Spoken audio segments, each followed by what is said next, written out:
ವೀಕ್ಷಕರೇ, ಸಾಧಕರ ಸಮಯ ವಿಶೇಷ ಸಂಚಿಕೆಗೆ ನಿಮ್ಮೆಲ್ಲರಿಗೂ ಪ್ರೀತಿಯ ಸ್ವಾಗತ. ತಲತಲಾಂತರದಿಂದ ನಮ್ಮನ್ನು ರಂಜಿಸ್ಕೊಂಡು ಬಂದಿರೋದು ಸಂಗೀತ ಕ್ಷೇತ್ರ, ಅದರಲ್ಲೂ ಶಾಸ್ತ್ರೀಯ ಸಂಗೀತ. ಈಗ ಅದೇ ಶಾಸ್ತ್ರೀಯ ಸಂಗೀತದಲ್ಲಿ ಸಾಧನೆ ಮಾಡಿರುವಂಥ ಒಬ್ಬ ಸಾಧಕಿ ನಮ್ಮೊಟ್ಟಿಗಿದ್ದಾರೆ. ಅವರ ಹೆಸರು ಸುಪ್ರೀತಾ ಅಂತ. Welcome to the show madam. ಹೇಗಿದ್ದೀರಿ? ನೀವು ಸಂಗೀತ ಕ್ಷೇತ್ರದಲ್ಲಿ ಇಷ್ಟೆಲ್ಲ ಸಾಧನೆ ಮಾಡಿದ್ದೀರ, ಅದು ನಮ್ಗೆ ಗೊತ್ತಿರೋದೆ. ಬಟ್ ಸಂಗೀತ ಕ್ಷೇತ್ರಕ್ಕೂ ಬರೋಕಿನ ಮುಂಚೆ ಮತ್ತೆ ನಿಮ್ಮ ಬಾಲ್ಯದ ದಿನಗಳು ಹೇಗಿದ್ವು ಅಂತ. ಸೊ ಸಂಗೀತ ಕ್ಷೇತ್ರಕ್ಕೂ ನನಗೂ ಬೈ ಬ್ಲಡ್ ರಿಲೇಷನ್ ಅಂತಲೇ ಹೇಳ್ಬೋದು. ಬಿಕಾಸ್ ನನ್ನಮ್ಮ music teacher. So music teacher ಆದ ಕಾರಣ ಬಾಲ್ಯದಲ್ಲೇ ಸಂಗೀತ ಹೇಳೋದು ಮನೆಯಲ್ಲೇ ಅಭ್ಯಾಸ ನಿರತವಾಗ್ತಿದ್ದಂತಹ ಅಮ್ಮನ ನೋಡ್ಕೊಂಡೇ ಬೆಳೆದವಳು ನಾನು. 4ನೇ ವಯಸ್ಸಲ್ಲಿರ್ಬೇಕಾದ್ರೇನೆ ತಾಯಿಯೊಟ್ಟಿಗೆ ಸಂಗೀತ ಹಾಡ್ತಿದ್ದ ಕಾರಣ ಆ ವರ್ಷಕ್ಕೆ ನನ್ನನ್ನು ಸಂಗೀತ ತರಗತಿಗಳಿಗೆ ಸೇರಿಸಿದ್ರು. ಹಾಗೆ ನನ್ನ ಪಯಣ ಸಂಗೀತದೊಂದಿಗಿನ ನನ್ನ ಪಯಣ ಎಷ್ಟು 19 ವರ್ಷಗಳು ಅಂತಲೇ ಹೇಳಬಹುದು.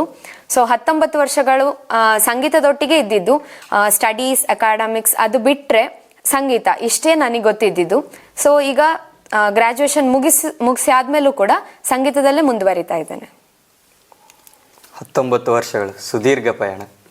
ಸೊ ಫಸ್ಟ್ ಟೈಮ್ ಸಂಗೀತ ಕ್ಷೇತ್ರದಲ್ಲಿ ಅಥವಾ ಸ್ಟೇಜ್ ಮೇಲೆ ಹೋದಾಗ ಯಾವ ಥರ ಫೀಲ್ ಇತ್ತು ಅಂತ? ಅಂದರೆ ನರ್ವಸ್ ಆಗಿದ್ರ, ಭಯ ಏನಾದರೂ ಇತ್ತಾ ಅಂತ?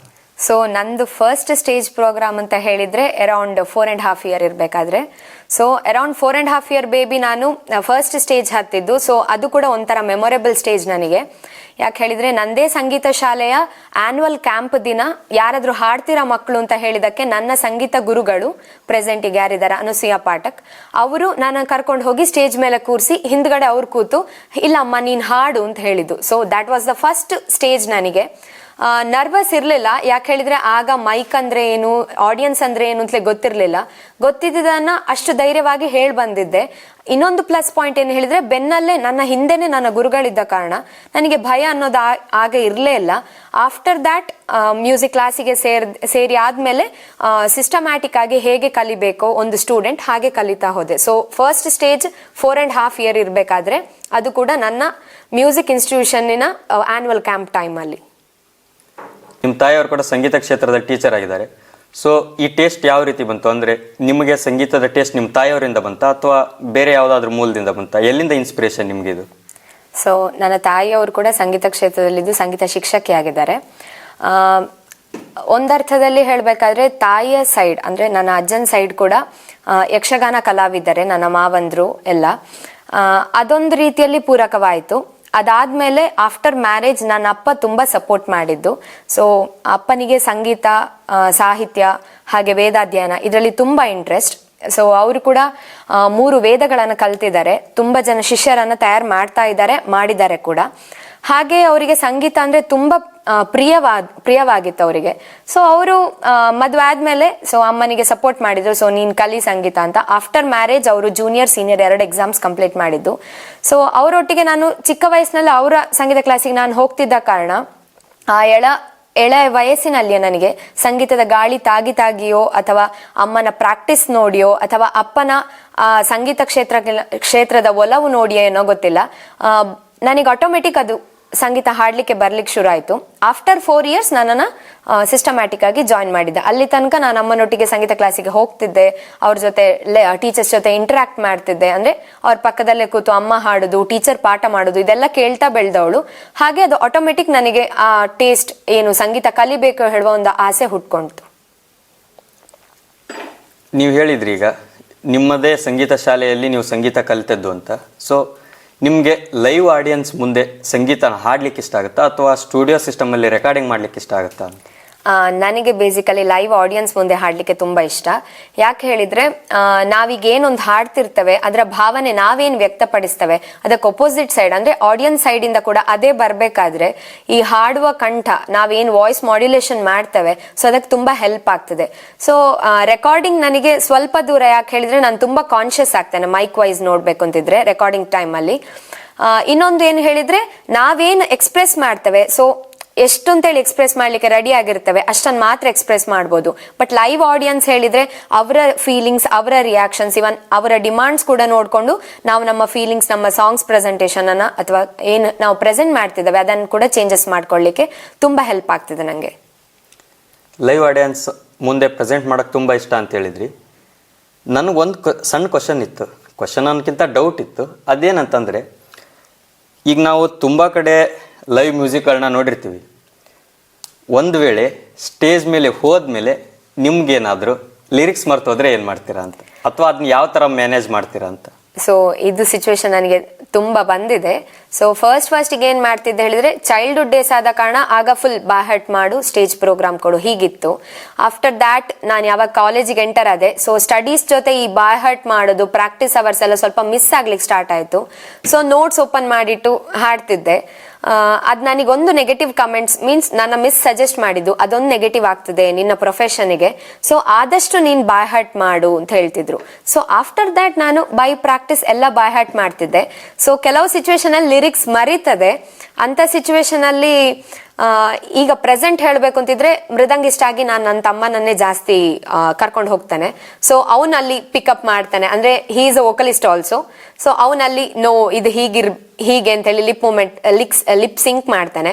ಸೊ ಹಾಗೆ ಲೈನ್ಸ್ ಲಿರಿಕ್ಸ್ ಅನ್ನೆಲ್ಲ ನಾನು ಟೇಕಪ್ ಮಾಡ್ತಾನೆ. ಇಲ್ಲ ಜನರಲಿ ನಾನು ಒಂದ್ಸರ್ತಿ ಪರ್ಫೆಕ್ಟ್ ಅಂತ ಪ್ರಾಕ್ಟೀಸ್ ಮಾಡಿದನ್ನು ಮರೆಯುವುದಿಲ್ಲ. ಸೊ ಅಂತ ಸಿಚುವೇಶನ್ ಮರ್ತು ಹೋಗಿರುವ ಸಿಚುವೇಶನ್ ಯಾವುದು ಇಲ್ಲ. ಸೊ ಹಾಗೆ ಬೈ ಪ್ರಾಕ್ಟೀಸ್ ಎಲ್ಲ ಬಾಯ್ ಹರ್ಟ್ ಇದೆ. ಸ್ಟೇಜ್ ಪರ್ಫಾರ್ಮೆನ್ಸ್ ಕೊಡುವಾಗ ಆಡಿಯನ್ಸ್ ಕಡೆಯಿಂದ ಈ ಸಾಂಗ್ನ ಹೇಳಿ ಅಂತ ನನಗೆ ಕೇಳಬೇಕು, ಬಟ್ ಅದನ್ನ ಆಡಿಯನ್ಸ್ ಯಾರು ಕೇಳಿಲ್ಲ ಅನ್ನೋಂಥದ್ದು ಯಾವುದಾದ್ರೂ ಇದೆಯಾ? ಅಂತ ಸಿಚುವೇಶನ್ ಇಷ್ಟವರೆಗೆ ಬರಲಿಲ್ಲ. ಬಿಕಾಸ್ ನಾನು ಜಾಸ್ತಿ ಏನು ಹೇಳಿ, ಕಾನ್ಸರ್ಟ್ಸ್ ಹೇಳೋದು ನಾಟ್ ಓನ್ಲಿ ಅಫಿಷಿಯಲ್ ಸಭಾ ಕಾರ್ಯಕ್ರಮ ಅಥವಾ ಯಾವ್ದಾದ್ರು ಒಂದು ಇನ್ಸ್ಟಿಟ್ಯೂಷನ್ ಅಂಡರ್ ಅಲ್ಲ, ಇವನ್ ಈಗ ಪ್ರೈವೇಟ್ ಫಂಕ್ಷನ್ಸ್ ಅಲ್ಲೂ ಕಾನ್ಸರ್ಟ್ಸ್ ಕಚೇರಿಗಳನ್ನು ಕೊಡ್ತೇನೆ. ಸೊ ಆ ಕಚೇರಿ ನಾನು ಹೋಗೋಗಿಂತ ಮುಂಚೆ ಸಿಚುವೇಶನ್ ಏನು ಅಂತ ಕೇಳ್ಕೊಳ್ತಾನೆ. ಈಗ ಮದ್ವೆ ಟೈಮ್ ಅಲ್ಲಿಂತಾದ್ರೆ ಮದ್ವೆ ಸೂಟ್ ಆಗುವಂತ ಯಾವ್ದಾದ್ರು ಕೃತಿ, ಯಾವ್ದಾದ್ರು ಸಾಂಗ್ಸ್, ಯಾವ್ದಾದ್ರು ಕೀರ್ತನೆ ಇಂಥದನ್ನ ಪ್ರಿಫರ್ ಮಾಡ್ತೇನೆ.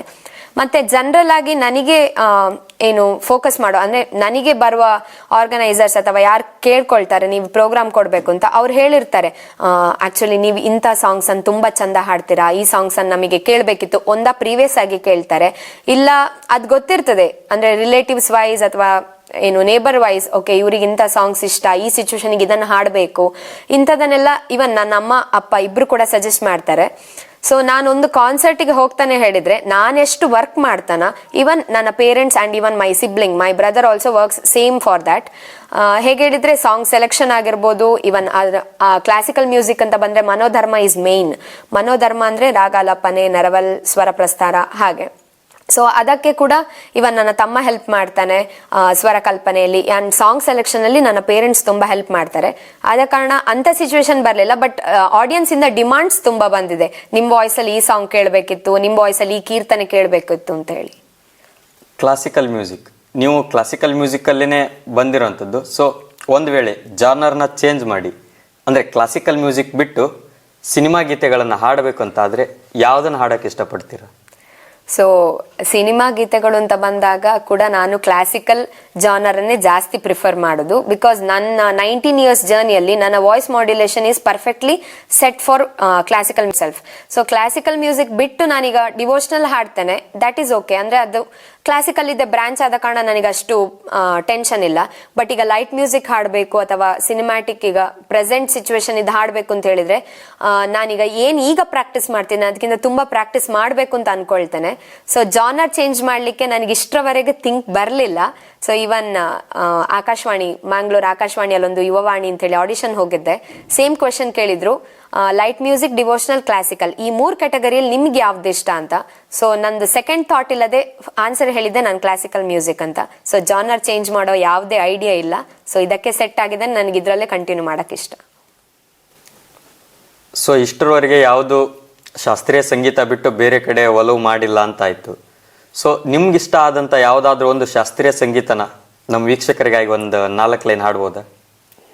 ಓಕೆ, ನನಗೆ ಫೇವ್ರೇಟ್ ಅಂತ ಹೇಳಿ ತುಂಬಾ ಇದೆ. ಸೊ ಅದರಲ್ಲಿ ಬೇಸಿಕಲಿ ಒಂದು ದೇವರ ನಾಮ ಪುರಂದರದಾಸರದ್ದು ತುಂಬಾ ಫೇವ್ರೇಟ್. ಯಾಕೆ ಹೇಳಿದ್ರೆ ಇದು ಫೇವ್ರೇಟ್ ಆಗ್ಲಿಕ್ಕೆ ಒಂದು ರೀಸನ್ ಇದೆ. ಬಿಕಾಸ್ ರೀಸೆಂಟ್ ಒಂದು 3 years ಬ್ಯಾಕ್ ಒಂದು ಲಕ್ಷದೀಪೋತ್ಸವದಲ್ಲಿ ಒಂದು ಪ್ರೋಗ್ರಾಮ್ ಕೊಟ್ಟೆ. ಸೊ ಇದೇ ದೇವರ ನಾಮನ ಮೇನ್ ಐಟಮ್, ಮೇನ್ ಸಾಂಗ್ ಆಗಿ ಪ್ರೆಸೆಂಟ್ ಮಾಡಿದೆ. ಸೊ ಅದೆಷ್ಟು ಮೆಮೊರೇಬಲ್ ಹೇಳಿದ್ರೆ ಬ್ಯಾಕ್ ಅಲ್ಲಿ ನನ್ನ ಮ್ಯೂಸಿಕ್ ಟೀಚರೇ ತಾನ್ಪುರ ಹಿಡಿದು ಕೂತಿದ್ರು. ಸೊ ಈ ಪ್ರೆಸೆಂಟೇಶನ್, ಈ ಕೀರ್ತನೆ ಪ್ರೆಸೆಂಟೇಶನ್ ಆದ ತಕ್ಷಣ ಆನ್ ಸ್ಟೇಜ್ ಅಲ್ಲಿ ಅವರು ಭೇಷ್ ಅಂತ ಹೇಳಿ ಬೆನ್ ತಟ್ಟಿದ್ರು. ಸೊ ಅದೆಷ್ಟು ಮೆಮೊರೇಬಲ್ ಹೇಳಿದ್ರೆ ಆಫ್ ಸ್ಟೇಜ್ ಅಲ್ಲಿ ನನ್ನ ಅಮ್ಮನಿಗೂ ಕಣ್ಣಂಚಲ್ಲಿ ನೀರು ತುಂಬಿತ್ತು. ನನಗೆ ಈ 18-19 ವರ್ಷ ಅವರ ಅಂಡರ್ ಏನ್ ನಾನು ಗೈಡೆನ್ಸ್ ಅಲ್ಲಿ ಈಗ ಸಂಗೀತ ಕ್ಲಾಸಿಗೆ ಹೋಗ್ತಿದ್ದೇನೆ. ಸೊ ಇಷ್ಟು ವರ್ಷದಲ್ಲಿ ಅವರು ಆನ್ ಸ್ಟೇಜ್ ಅಂದ್ರೆ ಎಲ್ಲರ ಮುಂದೆ ಭೇಷ್ ಅಂತ ಹೇಳಿ ನನ್ನನ್ನು ಹೊಗಳಿದ್ದು, ಹೀಗೆ ಹೊಗಳ್ತಾರೆ ಬಟ್ ಆನ್ ಸ್ಟೇಜ್ ಈಗ ನೀ ಹಾಡಿದ್ದು ಅದ್ಭುತವಾಗಿತ್ತು ಅಂತ ಹೇಳಿದ್ದು ಅದೇ ಫಸ್ಟ್.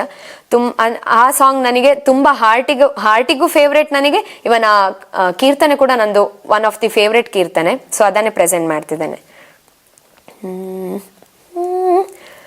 ಓಡಿ ಬಾರಯ್ಯ ವೈಕುಂಠಪತಿ ನಿನ್ನ ನೋಡುವೆ ಮನದಣಿಯ,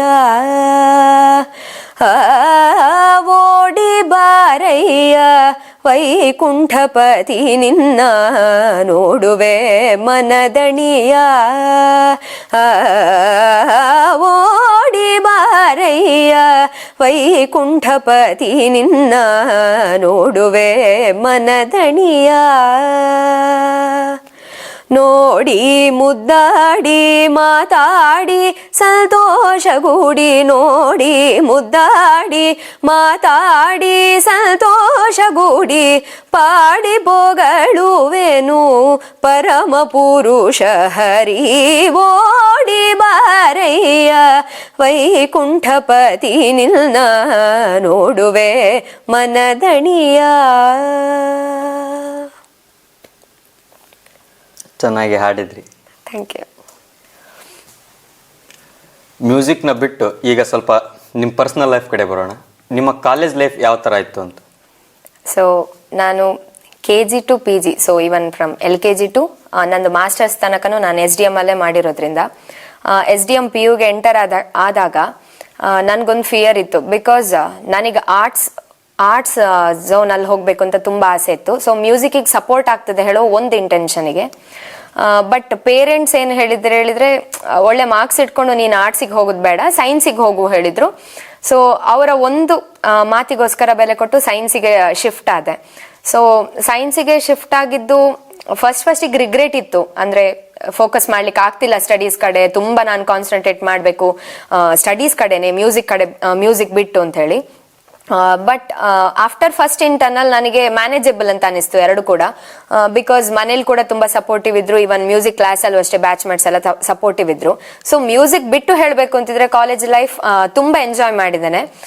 ಸೊ ನಾನು ಸ್ಕೂಲಿಂಗ್ ಕೂಡ SDM ಅಲ್ಲೇ ಮಾಡಿರೋ ಕಾರಣ, ಸೊ SDM ಎನ್ವೈರನ್ಮೆಂಟ್ ಹೇಗೆ, ಅದ್ರದ್ದು ರೂಲ್ಸ್ ಏನು, ನಾನು ಹೇಗಿರ್ಬೇಕು ನನ್ನ ಬಿಹೇವಿಯರ್ ವೈಸ್ ಎಲ್ಲ ನನಗೆ ಮೊದಲೇ ಗೊತ್ತಿತ್ತು.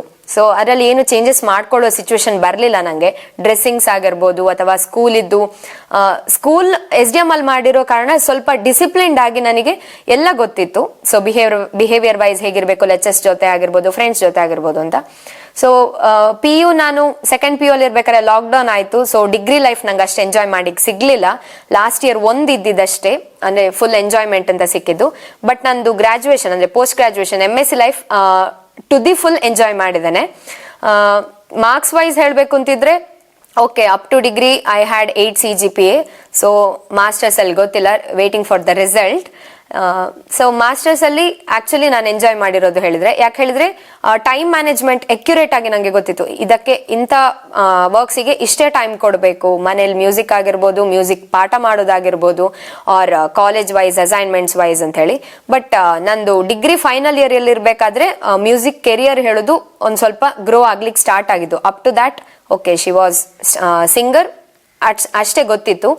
ಫೈನಲ್ ಇಯರ್ ಅಲ್ಲಿ ಬರ್ಬೇಕಾದ್ರೆ ಒಂದು ಕಾನ್ಸರ್ಟ್, ಒಂದು ಕಚೇರಿಯಿಂದ ನನ್ನ ಮ್ಯೂಸಿಕ್ ಕೆರಿಯರ್ ತುಂಬಾ ಡಿವೇಶನ್ ತಕೊಳ್ತು. ಆಫ್ಟರ್ ದಟ್ MSc ಅಲ್ಲಿ ಫುಲ್ ಕಾನ್ಸಂಟ್ರೇಷನ್ ಸ್ಟಡೀಸ್ ಬಿಟ್ಟು ನಾನು ಮ್ಯೂಸಿಕ್ಕಿಗೆ ಕೊಟ್ಟೆ. ಸೊ ಅದ್ ಬಿಟ್ರೆ ಸ್ಟಡೀಸ್ ಬಿಟ್ರೆ ಕಾಲೇಜ್ ಲೈಫ್ ತುಂಬಾ ಎಂಜಾಯ್ ಮಾಡಿದ್ದೇನೆ ಫ್ರೆಂಡ್ಸ್ ಜೊತೆ. ಅವರು ಕೂಡ ಸಪೋರ್ಟಿವ್ ಇದ್ರು ಮ್ಯೂಸಿಕ್ಗೆ, ಇವನ್ ಲೆಕ್ಚರ್ಸ್ ಕೂಡ ಸಪೋರ್ಟಿವ್ ಇದ್ರು, ಮನೇಲಿ ಪೇರೆಂಟ್ಸ್ ಎಲ್ಲರೂ ಸಪೋರ್ಟಿವ್ ಇದ್ರು. So to the full masters ಅಲ್ಲೇ ನಾನು ಎಂಜಾಯ್ ಮಾಡಿರೋದು. ಸರಿ, ಇನ್ನೊಂದು ಪ್ರಶ್ನೆ. ಶಾಸ್ತ್ರೀಯ ಸಂಗೀತನ ಈಗಿನ ಜನಕ್ಕೆ ಇಷ್ಟ ಆಗಲಿ ಅಂತ ಮಾಡಿಫೈ ಮಾಡ್ತಿದ್ದಾರೆ. ಸೊ ಮೂಲತಃ ಶಾಸ್ತ್ರೀಯ ಸಂಗೀತನ ಮಾಡಿಫೈ ಮಾಡೋದ್ರಿಂದ ಅದು ತನ್ನ ಸತ್ವನ ಕಳ್ಕೊಳ್ಳುತ್ತೆ ಅಂತ ಹೇಳ್ತಾರೆ. ನಿಮ್ಮ ಅಭಿಪ್ರಾಯ ಏನು ಇದ್ರ ಪ್ರಕಾರ? ಸೊ ಶಾಸ್ತ್ರೀಯ ಸಂಗೀತ ಹೇಳಿದ್ರೆ ಅದು ಹಿಂದಿನ ಪರಂಪರೆಯಿಂದ ಬಂದಿರೋದು. ಈಗಿನ ಕಾಲದಲ್ಲಿ ತುಂಬಾ ಮಾಡಿಫೈ ಮಾಡ್ತಿದ್ದಾರೆ, ಅದು ಹೌದು ಮಾತ್ರ. ಸಂಗೀತ ಕಚೇರಿಗಳಲ್ಲಿ ಮೇಯ್ನ್ ಆಗಿ ಮಾಡಿಫಿಕೇಶನ್ ನಾವು ನೋಡ್ತಿರೋದು. ಸೊ ವೆಸ್ಟರ್ನ್ ಇನ್ಸ್ಟ್ರೂಮೆಂಟ್ಸ್ ಅನ್ನು ಯೂಸ್ ಮಾಡ್ತಾರೆ just to reach the audience ಅನ್ನು ರೀಚ್ ಆಗಬೇಕು ಹೇಳೋದಕ್ಕೆ.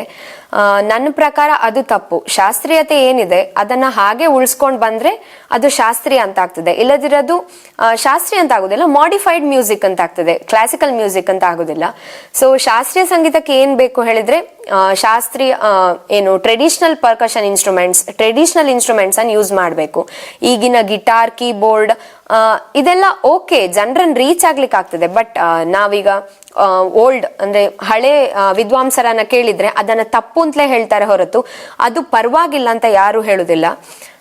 ಹಾಗೆ ನನ್ನ ಪರ್ಸನಲ್ ಫೀಲಿಂಗ್ ಕೂಡ ಹಾಗೆ. ಶಾಸ್ತ್ರೀಯತೆಯನ್ನ ಎಲ್ಲೂ ಕಳ್ಕೊಳ್ಳದ ಹಾಗೆ ಮಾಡಿಫಿಕೇಶನ್ ಮಾಡಿದ್ರೆ ಪರವಾಗಿಲ್ಲ. ಬಟ್ ವೆಸ್ಟರ್ನ್ ಇನ್ಸ್ಟ್ರೂಮೆಂಟ್ಸ್ ಯೂಸ್ ಮಾಡೋದಾಗಿರ್ಬೋದು ಅಥವಾ ವೆಸ್ಟರ್ನ್ ಸಾಂಗ್ಸ್ ಜೊತೆ ಮ್ಯಾಶಪ್ ಮಾಡಿ ಅದನ್ನ ಆಡಿಯನ್ಸ್ಗೆ ರೀಚ್ ಮಾಡುದು, ಇದು ತುಂಬಾ ಕಮ್ಮಿ ಆದ್ರೆ ಶಾಸ್ತ್ರೀಯ ಸಂಗೀತ ಇನ್ನೂ ಬೆಳಿಬೋದು ಅಂತ. ಅಂದ್ರೆ ಈಗಿನ ಜನರೇಷನ್ ಮಕ್ಕಳಿಗೆ ಅದನ್ನ ಒಳ್ಳೆ ರೀತಿಯಲ್ಲಿ ರೀಚ್ ಮಾಡ್ಬೋದು. ಮ್ಯಾಶಪ್ ಸಾಂಗ್ಸ್ ಅಥವಾ ರಿಮಿಕ್ಸ್ ಮಾಡಿ ಅಂತ ಮೆಥಡ್ಗಳನ್ನೇ ಯೂಸ್ ಮಾಡ್ಬೇಕು ಅಂತಿಲ್ಲ. ಕರೆಕ್ಟ್ ಆಗಿ ಒಂದು ಅಡ್ವರ್ಟೈಸ್ಮೆಂಟ್ ಅಥವಾ ಕರೆಕ್ಟ್ ಆಗಿ ಒಂದು ಎಕ್ಸ್ಪೋಜರ್ ಸಿಕ್ಕಿದ್ರೆ ಶಾಸ್ತ್ರೀಯ ಸಂಗೀತ ತನ್ನ ಟ್ರೆಡಿಷನಾಲಿಟಿ ಏನಿದೆ ಅದನ್ನ ಉಳಿಸ್ಕೊಂಡೇ ಇನ್ನು ಕೂಡ ಹೋಗ್ಬೋದು. ಸಂಗೀತನ ಸೈಡಿಗಿಟ್ರೆ ನಿಮ್ಮ ಬೇರೆ ಹಾಬೀಸ್ ಯಾವೆಲ್ಲ ಇದಾವೆ? ಸೊ ಸಂಗೀತ ಬಿಟ್ಟರೆ poetry writing, story writing, mainly article writings. So ಅದು ಬಿಟ್ಟು ಮೈಥಾಲಜಿಕಲ್ ಬುಕ್ಸ್ ಅಂದರೆ ಹಿಂದೂ ಪುರಾಣ ಪುಸ್ತಕಗಳನ್ನು ತುಂಬ ಓದ್ತಾನೆ ಮನೆಯಲ್ಲಿ. ಸೊ ಅಪಾರ್ಟ್ ಫ್ರಮ್ ದ್ಯಾಟ್ ಇದಿಷ್ಟು ಬಿಟ್ಟರೆ ಅಮ್ಮನೊಟ್ಟಿಗೆ ಗಾರ್ಡನಿಂಗಲ್ಲಿ ಹೆಲ್ಪ್ ಮಾಡ್ತೇನೆ ಸ್ವಲ್ಪ. ಮೈಥಾಲಜಿಕಲ್ ಬುಕ್ಸ್ ಓದೋದು ಅಂದರೆ ತುಂಬ ಇಷ್ಟ ಅಂತ ಹೇಳಿದ್ರಿ. ಸೊ ಬೇರೆ ಬುಕ್ಸ್ ಯಾಕಿಲ್ಲ? Why only mythological books? So ನಾನು ಹೇಳಿದಾಗೆ ನನ್ನ ತಂದೆ 3 ವೇದಗಳ ಅಧ್ಯಯನ ಮಾಡಿದವರು. ನನಗೆ ಚಿಕ್ಕ ವಯಸ್ಸಿನಲ್ಲೇ ಅವರು ಪುರಾಣ ಕಥೆಗಳನ್ನೇ ಜಾಸ್ತಿ ಹೇಳ್ತಾ ಬೆಳೆಸಿರೋದು. ಹೇಗೆ ಹೇಳಿದ್ರೆ ನನಗೆ ರಾತ್ರಿ ಮಲಗಬೇಕಾದ್ರೆ ಯಾವ್ದಾದ್ರು ಒಂದು ಪುರಾಣ ಕಥೆ ಹೇಳದೆ ನಾನು ಮಲಗ್ತಿರ್ಲಿಲ್ಲ. ಅದೀಗ್ಲೂ ಅಷ್ಟೇ, ಕತೆ ಹೇಳ್ತಾನೆ ಹೇಳಿದ್ರೆ ಅಷ್ಟೇ ಇಂಟ್ರೆಸ್ಟಿಂಗ್ ಆಗಿ ಹೋಗಿ ಕೂರ್ತಾನೆ. ಕೆಲವೊಂದು ಸರ್ತಿ ಒಂದೇ ಕಥೆಯನ್ನ ಬೇರೆ ಬೇರೆ ರೀತಿಯಾಗಿ ಹೇಳಿದ್ದು ಉಂಟು. ಸೊ ನನಗೆ ಮೈಥಾಲಜಿಕಲ್ ಬುಕ್ಸ್ ಎಸ್ಪೆಷಲಿ ಅಂದ್ರೆ ಪುರಾಣ ಪುಸ್ತಕಗಳನ್ನೇ ಓದ್ಲಿಕ್ಕೆ ಇಂಟ್ರೆಸ್ಟ್ ಬರ್ಲಿಕ್ಕೆ ಕಾರಣ ನನ್ನ ತಂದೆ. ಇವನ್ ಓದುದ್ರಲ್ಲಿ ಕೂಡ ಜಾಸ್ತಿ ಇಂಟ್ರೆಸ್ಟ್ ಬರ್ಲಿಕ್ಕೆ ಅವರೇ ಕಾರಣ. ಯಾಕೆ ಹೇಳಿದ್ರೆ ಅವರು ಎಷ್ಟೋ ವರ್ಷಗಳಿಂದ ಅಧ್ಯಯನ ಮಾಡ್ತಾನೆ ಇದ್ದಾರೆ, ಇನ್ನೂ ಮಾಡ್ತಿದ್ದಾರೆ. ಅವ್ರು MA ಸಂಸ್ಕೃತ ಆಗಿದ್ರು ಕೂಡ, ಸಂಸ್ಕೃತದಲ್ಲಿ MA ಮಾಡಿದ್ರು ಕೂಡ ಈಗಲೂ ಕೆಲವೊಂದು ವಿಚಾರಗಳನ್ನ ಪುಸ್ತಕ ಹಿಡಿದು ಓದಿ ನಮಗೆ ಅಂದ್ರೆ ನನಗೂ ನನ್ನ ತಮ್ಮನಿಗೂ ಎಕ್ಸ್ಪ್ಲೇನ್ ಮಾಡ್ತಾ ಇರ್ತಾರೆ. ಸೊ ರೀಡಿಂಗ್ ಹ್ಯಾಬಿಟ್ ಹೇಳೋದು ನನಗೆ ಅವರೇ ಇನ್ಸ್ಪಿರೇಷನ್ ಬರ್ಲಿಕ್ಕೆ. ಅದರಲ್ಲಿ ಪುರಾಣ ಪುಸ್ತಕಗಳೇ ಜಾಸ್ತಿ. ಯಾಕೆ ಹೇಳಿದ್ರೆ ಯಾಕೆ ಗೊತ್ತಿಲ್ಲ, ನನಗೆ ತುಂಬಾ ಮೋಟಿವೇಟ್ ಮಾಡ್ತದೆ ಅದು ಬೇಸಿಕಲಿ. ಸೊ ಎಷ್ಟು ಮೋಟಿವೇಶನ್ ಅಂದ್ರೆ ಎಷ್ಟು ನನಗೆ ಪುರಾಣ ಪುಸ್ತಕ ಓದೋದು ಹುಚ್ಚು ಹೇಳಿದ್ರೆ ಎಕ್ಸಾಮಿನ ಹಿಂದಿನ ದಿನಾನು ಅದೇ ಓದ್ತೇನೆ. ಎಕ್ಸಾಮಿನ ಅವತ್ತು ಮಾರ್ನಿಂಗ್ ಕೂಡ ರಿಫ್ರೆಶ್ ಆಗ್ಲಿಕ್ಕೆ ½ an hour ಪುರಾಣ ಪುಸ್ತಕ ಓದಿ, ಈಗಲೂ ಅಷ್ಟೇ ಪುರಾಣ ಪುಸ್ತಕಗಳನ್ನು ಓದಿ ನೆಕ್ಸ್ಟ್ ಸಬ್ಜೆಕ್ಟಿಗೆ ಹೋಗ್ತೇನೆ. ಏನೋ ಮೈಂಡ್ ರಿಫ್ರೆಶ್ ಆಗ್ತದೆ. ಇವನ್ ಅದ್ರ ನಂತರ ಓದಿದ್ದು ಕೂಡ ತಲೆಯಲ್ಲಿ ಉಳಿತದೆ ಹೇಳುವ ನಂಬಿಕೆನೋ ಅಥವಾ ಅದು ಲಾಜಿಕೋ ಅಥವಾ ಏನ್ ಹೇಳುದು ಹಾಗೆ ಮಾಡಿದ್ರೆ ಪುರಾಣ ಪುಸ್ತಕ ಓದಿದ್ರೆ ನೆನಪು ಉಳಿತದೆ ಹೇಳುವ ಮೂಢನಂಬಿಕೆನ ಗೊತ್ತಿಲ್ಲ ನನಗೆ. ಬಟ್ ಈಗಲೂ ಹಾಗೆ ಪುರಾಣ ಪುಸ್ತಕ ಓದಿನೇ ನಾನು ಎಕ್ಸಾಮ್ಸ್ಗೆ ಪ್ರಿಪೇರ್ ಆಗ್ತಿದ್ದು. ಪುರಾಣ ಪುಸ್ತಕಗಳನ್ನೇ ಜಾಸ್ತಿ ಓದ್ತೀರಿ ಅಂತ ಹೇಳಿದ್ರಿ. ಸೊ ಯಾವ ಕ್ಯಾರೆಕ್ಟರ್ ನಿಮ್ಗೆ ಇಷ್ಟ ಪುರಾಣಗಳಲ್ಲಿ? ಸೊ ಪುರಾಣಗಳಲ್ಲಿ ನನಗೆ ಇಷ್ಟವಾದ ಕ್ಯಾರೆಕ್ಟರ್ ಹೇಳಿದ್ರೆ ಕೃಷ್ಣಂದು.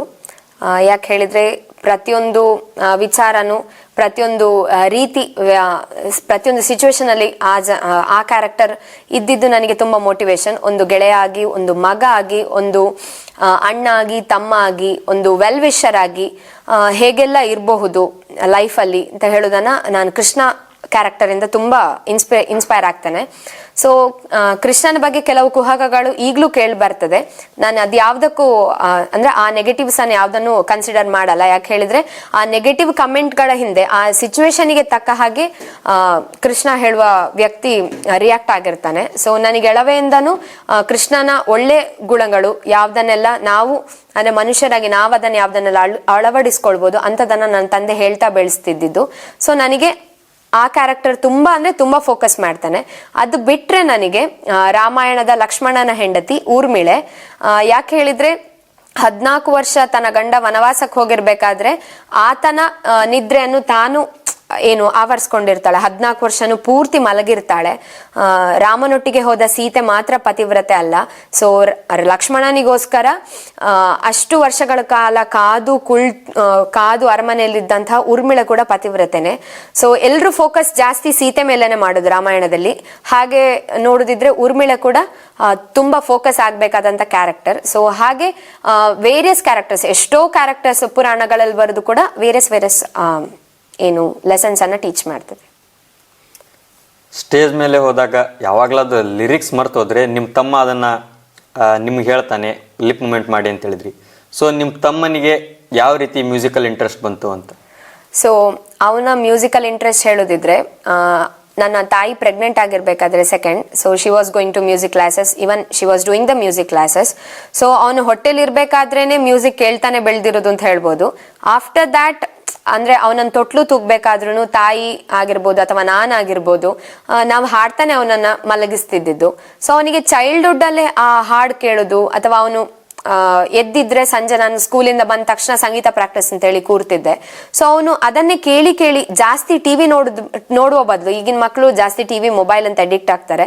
ಸೊ ಇವಂದು ಚೈಲ್ಡ್ಹುಡ್ ಹೇಗಿತ್ತು ಹೇಳಿದ್ರೆ ಸಂಗೀತ, ಅದು ಬಿಟ್ರೆ ಮನೇಲಿ ಅಪ್ಪಂದು ವೇದ ಏನು ಮಂತ್ರಗಳನ್ನು ಹೇಳ್ತಾರೆ ಅದು ಅಷ್ಟೇ ಅವನಿಗೆ ತಲೆಯಲ್ಲಿ ಜಾಸ್ತಿ, ಅಂದ್ರೆ ಅವನ ಮುಂದೆ ಪ್ರಾಕ್ಟೀಸ್ ಮಾಡ್ತಿದ್ದಾಗಿರ್ಬೋದು. ಸೊ ಅವನಿಗೆ ಮಾತು ಕರೆಕ್ಟ್ ಬರ್ತದೆ ಅಂತ ಹೇಳ್ಬೇಕಾದ್ರೆ ಅವನು ಕೆಲವು ದೇವರ ನಾಮ, ಕೆಲವು ಕೀರ್ತನೆಗಳನ್ನ ಹಾಡ್ಲಿಕ್ಕೆ ಸ್ಟಾರ್ಟ್ ಮಾಡಿದ.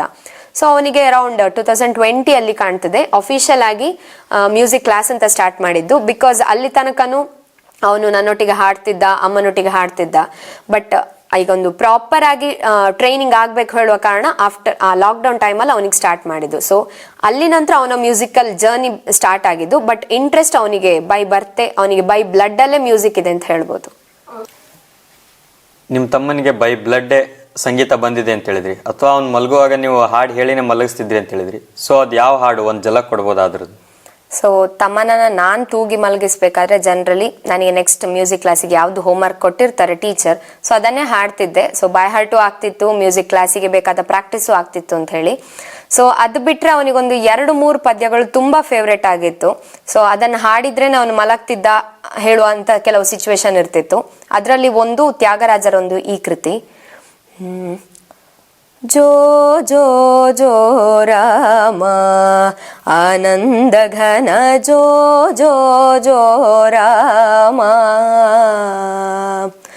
ಜೋ ಜೋ ದಶರಥ ಬಾಲ ರಾಮ, ಜೋ ಜೋ ದಶರಥ ಬಾಲ ರಾಮ, ಜೋ ಜೋ ಪೂಜಲೋಲ ರಾಮ, ಜೋ ಜೋ ಪೂಜಲೋಲ ರಾಮ, ಜೋ ಜೋ ಜೋ ರಾಮ ಆನಂದ ಘನ ಜೋ ಜೋ ಜೋ ರಾಮ. ಸಂಗೀತ ಕ್ಷೇತ್ರದಲ್ಲಿ ನಿಮ್ಗೆ ತುಂಬಾನೇ ಅವಾರ್ಡ್ ಸಿಕ್ಕಿದೆ. ಸೊ ಫಸ್ಟ್ ಟೈಮ್ ಅವಾರ್ಡ್ ನಿಮ್ಗೆ ಯಾವ ಏಜಲ್ಲಿ ಸಿಕ್ಕಿದ್ದು? ನಿಮ್ಮ ಅನುಭವ ಹೇಗಿತ್ತು ಅವಾಗ? ಸೊ ಸಂಗೀತ ಕ್ಷೇತ್ರದಲ್ಲಿ ಸಿಕ್ಕಿದೆ. ಫಸ್ಟ್ ಅವಾರ್ಡ್ ಅಂತ ಪ್ರೈಸ್ ಅಂತ ಹೇಳಿದ್ರೆ ಸ್ಕೂಲ್ ಟೈಮಲ್ಲಿ ಈ ಇಂಡಿಪೆಂಡೆನ್ಸ್ ಡೇ, ರಿಪಬ್ಲಿಕ್ ಡೇ ಇಂಥದಕ್ಕೆಲ್ಲ ದೇಶಭಕ್ತಿ ಗೀತೆ ಕಾಂಪಿಟಿಷನ್ಸ್ ಅರೇಂಜ್ ಮಾಡ್ತಿದ್ರು. ಸೊ ನಂದು ಫಸ್ಟ್ ಪ್ರೈಸ್ ಬಂದು ಸ್ಕೂಲ್ ಟೈಮಲ್ಲೇ ಇರ್ತಿತ್ತು. ಎಲ್ಲ ಸಿಂಗಿಂಗ್ ಕಾಂಪಿಟಿಷನ್ಸಿಗೂ ಹೋಗ್ತಿದ್ದೆ. ಇದು ಪ್ಯಾಟ್ರಿಯಾಟಿಕ್ ಸಾಂಗ್ಸ್ ಆಗಿರ್ಬೋದು ಅಥವಾ ಜಾನಪದ ಇಂಥ ಜಾನರ್ಗಳಿಗೆಲ್ಲ ಹಾಡ್ತಿದ್ದೆ. ಸೊ ಸ್ಕೂಲ್ ಟೈಮಲ್ಲಿ ಆ ಜಾನರ್ಗಳಿಗೆ ನನಗೆ ಫಸ್ಟ್ ಪ್ರೈಸ್ ಬಂದಿದ್ದು, ಯಾವಾಗಲೂ ಫಸ್ಟ್ ಪ್ರೈಸ್ ಬರ್ತಿತ್ತು.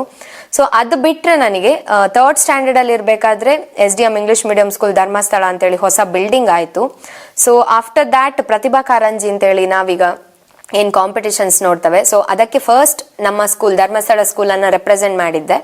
ಸೊ ತುಂಬ ಪ್ರೌಡ್ ಫೀಲ್ ಯಾಕೆ ಹೇಳಿದ್ರೆ 3rd ಸ್ಟ್ಯಾಂಡರ್ಡ್ ಅಲ್ಲಿ ಇಡೀ ಧರ್ಮಸ್ಥಳ ಸ್ಕೂಲ್ SDM ಸ್ಕೂಲನ್ನು ಡಿಸ್ಟಿಕ್ ಲೆವೆಲಲ್ಲಿ ರೆಪ್ರೆಸೆಂಟ್ ಮಾಡಿ ಸಂಸ್ಕೃತ್ ರೆಸಿಟೇಷನ್ ಅಲ್ಲಿ ಸೆಕೆಂಡ್ ಪ್ರೈಸ್ ಬಂತು. ಸೊ ಅಪಾರ್ಟ್ ಫ್ರಮ್ ಮ್ಯೂಸಿಕ್ ಹೇಳಿದ್ರೆ ಸಂಸ್ಕೃತ್ ರೆಸಿಟೇಷನ್ ಕಂಠಪಾಠ ಮತ್ತೆ ಧಾರ್ಮಿಕ ಪಠಣ ಇಂಥ ಕಾಂಪಿಟಿಷನ್ಸಿಗೂ ಹೋಗ್ತಿದ್ದೆ. ಸೊ ನನ್ನ ಮೆಮೊರಿಯಲ್ಲಿರುವಂತಹ ಫಸ್ಟ್ ಪ್ರೈಸ್ ತುಂಬ ಮೆಮೊರೇಬಲ್ ಆ್ಯಂಡ್ ತುಂಬ ಪ್ರೀಷಿಯಸ್ ಪ್ರೈಸ್ ಹೇಳಿದ್ರೆ ಡಿಸ್ಟಿಕ್ ಲೆವೆಲ್ ಪ್ರತಿಭಾ ಕಾರಂಜಿಯಲ್ಲಿ 3rd ಸ್ಟ್ಯಾಂಡರ್ಡ್ ಅಲ್ಲಿ ಫಸ್ಟ್ ಟೈಮ್ ಸ್ಕೂಲನ್ನು ರೆಪ್ರೆಸೆಂಟ್ ಮಾಡಿ ಪ್ರೈಸ್ ತಗೊಂಡಿರೋದು. ಸಿನಿಮಾ ರಂಗಕ್ಕೆ ನೀವು ಬರಬೇಕು ಅಂತ ಏನಾದರೂ ಇದ್ರೆ, ಸಂಗೀತ ಕ್ಷೇತ್ರದಲ್ಲಿ ಸಿನಿಮಾ ರಂಗನ ರೀಪ್ರೆಸೆಂಟ್ ಮಾಡಬೇಕು ಅಂತ, apart from the classical musics? So ಸದ್ಯಕ್ಕೆ ಅಂತ ಯಾವುದೇ ಯೋಚನೆಗಳಿಲ್ಲ. ಯಾಕೆ ಹೇಳಿದ್ರೆ ಟ್ರೆಡಿಷ್ನಲ್ ಆಗಿ ಬೆಳೆದುಕೊಂಡು ಬಂದಿರೋದು, ಇವನ್ ಟ್ರೆಡಿಷನಲ್ ಆರ್ಟ್ ಫಾರ್ಮ್ ಅನ್ನೇ ಕಲ್ತಿರೋದ್ರಿಂದ ಸೊ ಸಿನಿಮಾ ಕ್ಷೇತ್ರಕ್ಕೆ ಬರಬಾರ್ದು ಅನ್ನುವ ಇಂಟೆನ್ಷನ್ ಯಾವುದಿಲ್ಲ. ಬಟ್ ಸದ್ಯಕ್ಕೆ ಬರುವ ಯಾವುದೇ ಆಸಕ್ತಿ ನನಗಿಲ್ಲ. ಇನ್ನೂ ಸಂಗೀತವನ್ನ ಕರಗತ ಮಾಡಿಕೊಂಡು, ಯಾಕೆ ಹೇಳಿದ್ರೆ ಬರುವ ಏಪ್ರಿಲ್ ಅಲ್ಲಿ ವಿದ್ವತ್ ಅಂತಿಮ ಪರೀಕ್ಷೆ ಬರೀತಿದ್ದೇನೆ. ಸೊ ಅದಾದ್ಮೇಲೆ ನಂದೇ ಆದಂತಹ ಒಂದು ಐಡೆಂಟಿಟಿಯನ್ನ ಕ್ರಿಯೇಟ್ ಮಾಡಿ ನಂತರ ಸಿನಿಮಾ ಕ್ಷೇತ್ರಕ್ಕೆ ಬರುವ ಯೋಚನೆ ನಂತರ ಮಾಡುವ ಅಂತಿದ್ದೇನೆ. ನೀವು ಗಮಕಗಳನ್ನು ಹಾಡ್ತೀರಾ ಅಂತ ಕೇಳ್ಪಟ್ಟಿದ್ದೀವಿ. ಹಳೆಗನ್ನಡನ ಓದೋದು ಕಷ್ಟ, ಅದನ್ನ ಅರ್ಥ ಮಾಡ್ಕೊಳ್ಳೋದು ಕಷ್ಟ. ಅಂಥದ್ರಲ್ಲಿ ನಿಮಗೆ ಈ ಗಮಕನ ಹಾಡೋದು ಯಾವಾಗಿಂದ ಸ್ಟಾರ್ಟ್ ಆಯಿತು? ಈ ಅಭ್ಯಾಸ ಯಾವಾಗಿಂದ ಸ್ಟಾರ್ಟ್ ಆಯಿತು? ಸೊ ಗಮಕ ಹೇಳಿದ್ರೆ ಹಳೆಗನ್ನಡದ ಪದ್ಯಗಳನ್ನು ರಾಗವತ್ತಾಗಿ ಹಾಡೋದು ಅಂತೇಳಿ. ನನಗೆ ಈ ಅಭ್ಯಾಸ ಈ ಕ್ಷೇತ್ರಕ್ಕೆ ಅಂದ್ರೆ ಗಮಕ ವಾಚನ ಮಾಡ್ಬೇಕು ಹೇಳುವ ಯಾವುದೇ ಐಡಿಯಾಸ್ ಇರಲಿಲ್ಲ. ಸೊ ಅಟ್ ದ ಮೋಸ್ಟ್ ಒಂದು ಸಡನ್ ಇನ್ಸಿಡೆಂಟ್ ಇಂದ ನನಗೆ ಗಮಕ ವಾಚನಕ್ಕೆ ಬರ್ತೀರಾ ಅಂತ ಹೇಳಿ ಒಂದು ಕರೆ ಬರ್ತದೆ. ಸೊ ಫಸ್ಟ್ ಅಟೆಂಪ್ಟ್ ಅಲ್ಲಿ ತುಂಬಾ ಹೆದರಿದ್ದೆ. ಯಾಕೆ ಹೇಳಿದ್ರೆ ಕ್ಲಾಸಿಕಲ್ ಸಿಂಗಿಂಗ್ ಬಿಟ್ಟು ಏನೋ ಒಂದು ಹೊಸತನ್ನು ಟ್ರೈ ಮಾಡ್ತಿದ್ದಾನೆ ಅಂತ ಹೇಳಿ. ಆ ವಿಷಯಕ್ಕೆ ತುಂಬಾ ಸಪೋರ್ಟ್ ಮನೆಯಿಂದ ಇತ್ತು. ಯಾಕೆ ಹೇಳಿದ್ರೆ ಹೇಳಿದ ಹಾಗೆ ಗಮಕಕ್ಕೆ ಬೇಕಾದ ಹಳೆಗನ್ನಡ ಪದ್ಯಗಳನ್ನ ಓದುದು ಕಷ್ಟ, ಅದನ್ನ ವಿಂಗಡಣೆ ಮಾಡಿ ಎಲ್ಲೂ ಪದಚ್ಯುತಿ ಬರದ ಹಾಗೆ ಅದನ್ನ ವಿಂಗಡಣೆ ಮಾಡಿ ಅದಕ್ಕೆ ರಾಗ ಹಾಕೋದು ಇನ್ನೂ ಕಷ್ಟವೇ.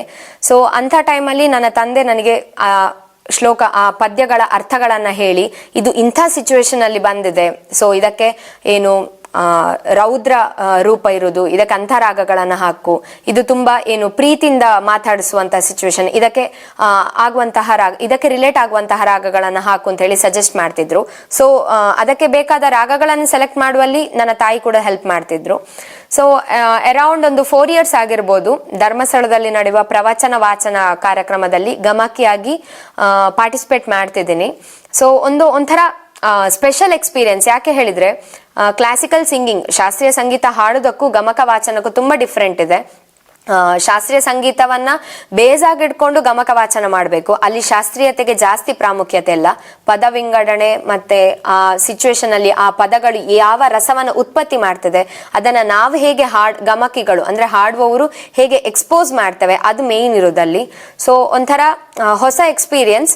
ಕ್ಲಾಸಿಕಲ್ ಮ್ಯೂಸಿಕ್ಕಿನ ಇನ್ನೊಂದು ಜಾನರ್ ಅಂತ ಹೇಳ್ಬೋದು. ಇನ್ನೊಂದು ಏನು ಕಾಯಿನಿನ 2 ಮುಖ ಇದ್ದ ಹಾಗೆ ಕ್ಲಾಸಿಕಲ್ ಸಿಂಗಿಂಗ್ ಮ್ಯೂಸಿಕ್ ಇದ್ದು ಇನ್ನೊಂದು ಸೈಡ್ ಆಫ್ ವ್ಯೂ ಅಂತ ಹೇಳ್ಬೋದು.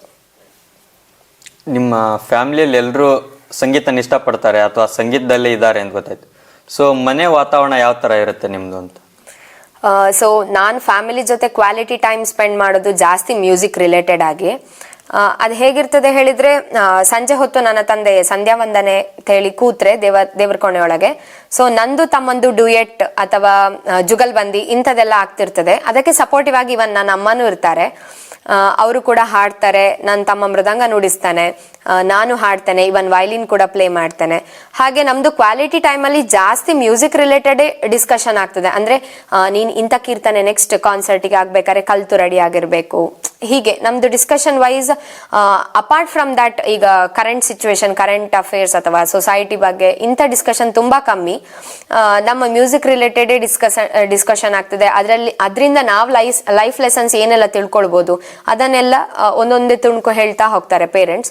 ಸೊ ತಂದೆ ಕೂಡ ಫ್ಲೂಟ್ ಕಲ್ತಿದ್ದಾರೆ. ಇವನ್ ಸಂಗೀತದ ಬಗ್ಗೆ ತುಂಬಾ ಒಲವಿದೆ, ಇವನ್ ಅದ್ರ ಬಗ್ಗೆ ನಾಲೆಜ್ ಕೂಡ ಇದೆ. ತಾಯಿ ಸಂಗೀತ ಟೀಚರ್. ಈಗ ಮನೆಯಲ್ಲಿ ನಾನು ತಮ್ಮ ಇಬ್ರು ಕೂಡ ಸಂಗೀತ ಕಲಿಯೋದ್ರಿಂದ ಮನೆ ಒಂಥರ ಸಂಗೀತಮಯವಾಗೇ ಇರುತ್ತೆ. ನಾವು ಮಾತಾಡಿದ್ರು ಅದು ಸಂಗೀತದಲ್ಲಿ ಇರ್ತದೆ, ಬೈದ್ರು ಜಗಳಾಡಿದ್ರು ಎಲ್ಲಾನು ಮ್ಯೂಸಿಕ್ ರಿಲೇಟೆಡ್ ಆಗೇ ಇರ್ತದೆ ಹೇಳ್ಬೋದು ಮನೆದು ಸಿಚುವೇಶನ್.